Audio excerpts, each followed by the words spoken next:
Hello friends, welcome to my channel. मेरा नाम है ध्रुव और आप देख रहे हैं the learners community and technology. आज हम बात करने जा रहे हैं फोर्थ सेमेस्टर के हिंदी ए के सब्जेक्ट के जो यूनिट 2 है।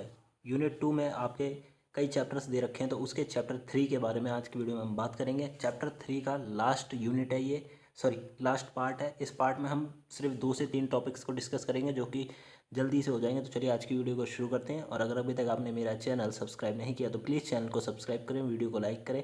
और इस वीडियो के नोट्स आपको डिस्क्रिप्शन बॉक्स में जो लिंक दी गई है वहाँ से आप हमारे टेलीग्राम को ज्वाइन करें और वहाँ पे आपको इसके नोट्स मिल जाएंगे। तो चलिए आज की वीडियो को शुरू करते हैं। ठीक है, तो अभी तक मैंने इसके ऊपर 2 ऑलरेडी पार्ट बना दिए हैं, तो प्लीज़ आप उन 2 पार्ट्स को भी चेकआउट करें, बिकॉज काफ़ी ज़्यादा इंपॉर्टेंट पार्ट्स हैं। ऐसा ना हो कि कुछ भी मिस हो जाए आपसे। ठीक है, तो सबसे पहले जो हमारा टॉपिक आता है,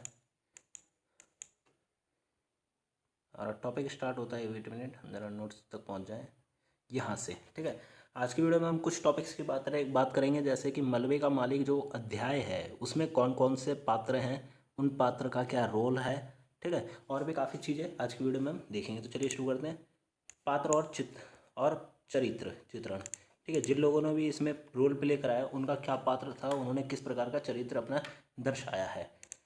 तो मोहन राकेश ने अधिकांश ऐसे पात्रों का चित्रण किया है जो पारिवारिक विघटनाओं या परिवार की किसी प्रकार की समस्याओं के चलते इसमें अधिकांश चलते हैं। ठीक है, इसमें अधिकांश किरदार हैं जो किसी परेशानियों को झेल चुके हैं। ठीक है, तो इस स्टोरी में जितने भी पात्रों का यूज़ किया गया, जितने भी कैरेक्टर्स हैं, वो सब एक ऐसे बैकग्राउंड से रिलेटेड करते हैं जिनमें उनके परिवार में कोई समस्या है या फिर वो कई प्रकार की समस्याओं को झेल कर इतनी आगे तक पहुँचे हैं। ठीक है, तो इस प्रकार के कैरेक्टर्स को इसमें यूज़ किया गया है। अब यहाँ बताइए, इस कहानी का मुख्य किरदार है अब्दुल गानी, जो कि लाहौर से अमृतसर आता है अपने मकान को देखने के लिए। गानी अपने उस मकान को देखने के लिए आता है जिसके कारण उसका पुत्र चिराग दीन पाकिस्तान ना जाकर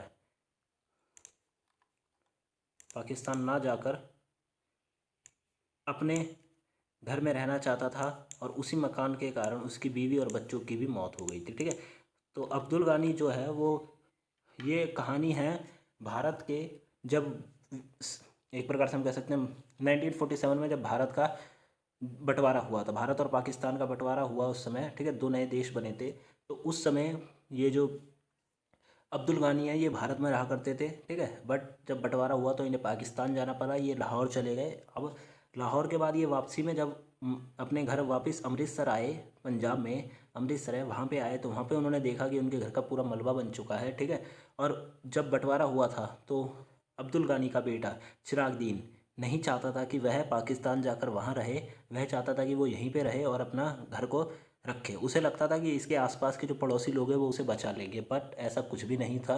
ठीक है, जब बंटवारा हुआ तो इनके बहुत ही ज़्यादा परेशानियों का सामना करना पड़ा। चिराग दीनी, उसके भाई बहन और उसकी मदर, ठीक है, जिसकी उसकी अम्मी को मौत के घाट उतार दिया गया, और उनकी लाशें, जो मैंने पिछले अध्याय चैप्टर्स में आपको बता चुका हूँ कि उनकी लाशें एक नदी में मिली थी। ठीक है, तो अब्दुल गानी भागकर पाकिस्तान चला गया था। ठीक है, इस प्रकार का मलबे पड़ा हुआ था। ठीक है, तो भागकर वो पाकिस्तान चला गया। जब वो पाकिस्तान से वापस आया अपने घर को देखने, तो वहाँ पे सिर्फ मलबा था और कुछ नहीं था। फिर आता है कि गानी मियाँ एक निराश पिता, सॉरी यहाँ पे पता नहीं है, यहाँ पे पिता आएगा। ठीक है, पिता हैं जो अपने परिवार को मुसीबतों से नहीं बचा सके। पुत्र की मृत्यु होने को पुत्र की मृत्यु को होनी मानकर, ठीक है, यहाँ पे होनी मानकर जीवन से में आगे बढ़ गए थे उसके पिता। वहीं दूसरा पात्र है यहाँ पे रखा पहलवान। ठीक है, रखा पहलवान जो अमृतसर वासी भी है और गली का दादा भी है। उसे के आसपास का जो बहुत सारे लोग हैं वो उससे डरते थे। ठीक है, उसका आसपास पे बहुत ज़्यादा दबदबा था, लोग उससे सहमे रहते थे। गानी मियाँ के नए मकान के लालच के कारण चिराग दीनी के परिवार को उसने मौत के घाट उतार दिया और पूरी तरह समाप्त कर दिया था। ठीक है, तो रक्के पहलवान ही वह व्यक्ति है जिसने चिराग दीनी की बीवी को, उसके बच्चों को मौत के घाट उतार दिया। पर चिराग दीनी पाकिस्तान भाग गया था, तो वो इस कारण से वो बच गया। अब यहाँ पे परंतु चिराग दीनी मियाँ को इसके बारे में कुछ भी नहीं पता था। जब वह पहलवान से मिलते हैं तो उसका आदर सत्कार करते हैं और उसको केवल दुआएं देते हैं। ठीक है, तो जब अब्दुल गानी यहाँ से भाग गया था, ठीक है, अब्दुल गानी मियाँ जब यहाँ से भाग गए थे, तो उसके बाद उसके पुत्र को, मतलब उसके बेटे को और उसकी बीवी को मौत के घाट उतार दिया गया और उसकी लाश को एक नदी में फेंक दिया गया। तो उसकी लाश मिली थी यहाँ पे अब्दुल गानी को कुछ भी नहीं पता था कि उसके बच्चों की मौत किस कारण हुई। उसे लगा कि ये सब बस एक बंटवारे के कारण हुआ और समाप्त हो गया। कहानी का अंत कुछ इस अंत में जो सीन है, ठीक है, कुछ इस प्रकार हुआ। उसमें एक कौवा और कुत्ता मलबे के लिए झगड़ रहे थे। पहलवान मलबे के आसपास किसी को भी नहीं भटकने देता था और वह कुत्ते को भगाने के लिए पत्थर फेंकता है, उसकी तरफ पत्थर मारता है, पर कुत्ता फिर भी वहाँ से नहीं हटता। कुत्ता फिर भी नहीं मिलता। पहलवान की तरफ देखकर उसे भौंकता है। कुत्ता वहाँ से हटता नहीं है और पहलवान की तरफ देख के भौंकता है। ये कहानी का एक लास्ट का सीन है, हम कह सकते हैं, ठीक है। अंत कहानी का ऐसे होता है। अब फिर आता है कि यहाँ पे मोहन राकेश ने बात करी है। मोहन राकेश के संवादों की प्रमुख विशेषता यह है कि वे संक्षिप्त और सरल होते हुए भी अनुभूतियों का सहज प्रभावपूर्ण अभिव्यक्ति में पूर्ण सफल हैं। तो यहाँ पे मोहन राकेश की बात की गई है। मोहन राकेश जब भी कुछ लिखते हैं तो वो उसको इस प्रकार लिखते हैं कि वो एकदम सरल और सहज भाषा में होता है, बट उसको पढ़ने पर जो पढ़ने वाला है उसके मन पर काफ़ी ज़्यादा अधिक प्रभाव होता है। ये कहानी भी कुछ इसी प्रकार की है। इस कहानी में ऐसे शब्दों का यूज़ किया गया है, हम कह सकते हैं कि उनको पढ़ के आपको भी लगेगा कि आखिर इनके साथ कितना गलत हुआ, ठीक है। इस प्रकार की इसमें अभिव्यक्ति को दर्शाया गया है। अर्थात उनके सरल कहानियाँ भी बहुत ज़्यादा भावुकतापूर्ण होती हैं और विशेष संदेश देती हैं। उनकी जो कहानियाँ हैं वो होती तो भावुकतापूर्ण है और एक विशेष संदेश दे के चली जाती है। जिस प्रकार मोहन राकेश ने गानी और रक्का पहलवान का संवाद और चारित्रिक विशेषताओं को स्पष्ट किया है, यह एक भावुकतापूर्ण और मानसिक भावना व्यवहार को प्रदर्शित करता है, ठीक है। तो जिस प्रकार मोहन राकेश ने यह दर्शाया कि रक्के पहलवान ने उसकी बीवी को और बच्चों को मार दिया, पर फिर भी जो अब्दुल गानी है उसे कुछ नहीं पता और वो वहाँ से आता है लाहौर से और रक्के पहलवान से इस तरह मिलता है जैसे कि वो बहुत पुराने दोस्त हों और उनकी बहुत अच्छी यारी हो, ठीक है। मोहन राकेश के वातावरण सृष्टि की अन्य महत्वपूर्ण विशेषता हैं, ठीक है।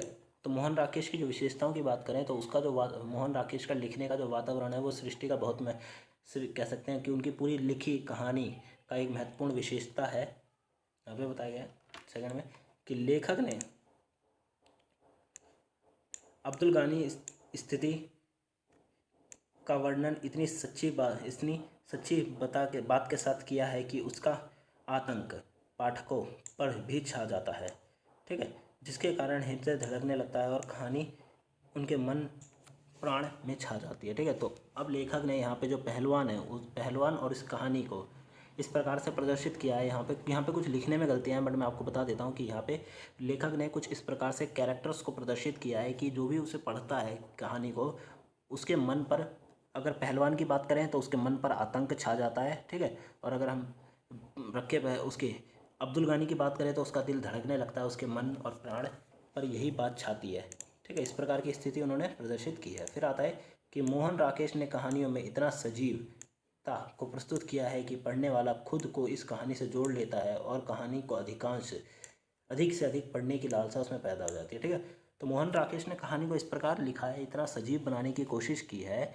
कि पढ़ने वाले को हमेशा यही लगेगा कि उसको और पढ़ने की लालसा होगी, ठीक है। थोड़ा सा पढ़ के उसका मन नहीं भरेगा, उसे और पढ़ने की भी लालसा पैदा होगी। यहाँ पे अब शिल्प रचना की बात करें हम तो शिल्प शैली में लेखक को पत्र, डायरी, संस्मरण, प्रतीक, निबंध, रेखाचित्र जो भी वाहन मिला उसे का निसंकोच स्वीकार करके उन्होंने अपनी कहानी की रचना की है, ठीक है।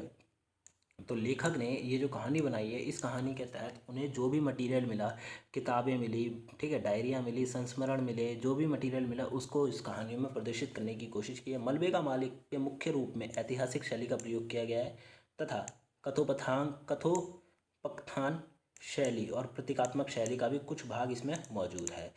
तो मलबे का मालिक जो कहानी है इसमें ऐतिहासिक शैली का अधिकांश प्रयोग किया गया है और कुछ हद तक कथोपकथान और प्रतीकात्मक शैली को भी प्रस्तुत करने की कोशिश की गई है।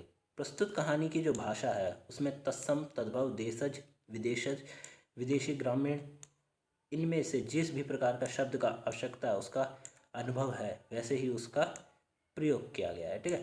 तो इस कहानी में तत्सम, तद्भव, देशज, विदेशज और विदेशी, ग्रामीण जो भी भाषा का शब्द है उसको जिस प्रकार इसमें यूज़ किया गया है उसी प्रकार का अर्थ उसका आम भाषा में भी है, ठीक है। वहीं उर्दू और पंजाबी के शब्द का भी प्रयोग इस कहानी में किया गया है। इस कहानी में काफ़ी ऐसे डायलॉग्स हैं जहाँ पे उर्दू और पंजाबी भाषा का यूज़ किया गया है। लेखक ने कहानी के अंतिम चरण में कौवा और कुत्ते का चित्रण किया है, जहाँ हम ये देख सकते हैं कि सांकेतिक, कह सकते हैं कि सांकेतिक को महसूस कर सकते हैं। ठीक है, कौवा और कुत्ता पहलवान, कौवा कुत्ता पहलवान तीनों मलबे पर अपना हक जमाना चाहते हैं। तो जिस प्रकार लेखक ने कहानी के अंत में इसे एक सांकेतिक रूप से प्रस्तुत किया है कि कुत्ता पहलवान और कौवा तीनों के तीनों जीव जो मलबा है उसके लिए लड़ रहे हैं, तीनों को उस मलबे पर कब्जा चाहिए। तो इस प्रकार यह जो लड़ाई है ये दर्शाती है कि तीनों के तीनों को मलबे पर कब्जा चाहिए, और ये सांकेतिक रूप से आप, ठीक है, सांकेतिक रूप से प्रदर्शित करने की अधिकांश कोशिश की है। फिर आता है कि मलबे का मालिक कहानी में लेखक उद्देश्यों सामाजिक स्तर पर प्रस्तुत करना है, जो भारत और पाकिस्तान के विभाजन हुआ था, देश का क्या परिणाम आया था। ठीक है, तो इसका जो हम कह सकते हैं कि ये कहानी लिखने का राइटर का, मोहन राकेश का यही कारण है, कहानी लिखने का उद्देश्य क्या है कि वह चाहता है कि समाज की जो स्तर है प्रस्तुत करा जाए। जब भारत और पाकिस्तान का विभाजन हुआ था, भारत पाकिस्तान का जब विभाजन हुआ तो भारत और पाकिस्तान में किस प्रकार की स्थितियां पैदा हुई थी, किस प्रकार का जो कठिनाइयां हैं लोगों को फेस करनी पड़ी थी, ये सब प्रस्तुत करना मोहन राकेश का काम था। उसके बाद आता कहानी में लेखक पहलवान के द्वारा यह जताना चाहता है कि विभाजन के समय लोगों की क्या हालत हुई थी, कुछ लोग किस प्रकार दूसरों पर अपना हक जमाने लग गए थे। ठीक है, तो कहानी में लेखक यह दर्शाना चाहता है कि पहलवान जैसे लोग किसी खराब स्थिति में लोगों पर किस तरह फ़ायदा उठाते हैं, किस तरह उन पर अपना रौब जमाते हैं, ये दिखाना चाहता है। फिर कहानी के अंत में सांकेतिक भाव के द्वारा लेखक यह दर्शाता है कि कौवा कुत्ता पहलवान तीनों मिलकर ज़मीन पर अपना अधिकार जमाना चाहते हैं अपनी अपनी दृष्टि से। ठीक है, तो कौवा कुत्ता और पहलवान तीनों के तीनों ज़मीन पर अपना हक जमाना चाहते हैं। इसके कारण अंत में कुछ बोले बिना लेखक ने सिर्फ सांकेतिक रूप से यह दर्शाया है कि तीनों के तीनों लालची हैं। ठीक है, एक प्रकार से तीनों के तीनों बहुत ही ज़्यादा अभावकतापूर्ण है, उनमें कोई भावनाएं नहीं है। ठीक है, तो ये थी आज के आपके चैप्टर की एक्सप्लेनेशन। अब आपका चैप्टर कंप्लीट हो चुका है। डिस्क्रिप्शन बॉक्स में आप टेलीग्राम से लिंक ज्वाइन करें हमारा और वहाँ से नोट डाउनलोड करें। अगर आपको आज की वीडियो अच्छी लगी तो प्लीज़ वीडियो को लाइक करें, चैनल को सब्सक्राइब करें। साथ में इस वीडियो में अगर आपको कोई भी ऐसा लगता है, आपको कोई पॉइंट समझ नहीं आया, तो प्लीज़ कमेंट बॉक्स में हमसे पूछें। साथ में इस वीडियो को जितना हो सके शेयर करें, और इसके नोट्स डिस्क्रिप्शन बॉक्स में से आप डाउनलोड कर सकते हैं, और हमारे फेसबुक और टेलीग्राम के चैनल को ज्वाइन जरूर करें। Thanks for visiting on my channel guys.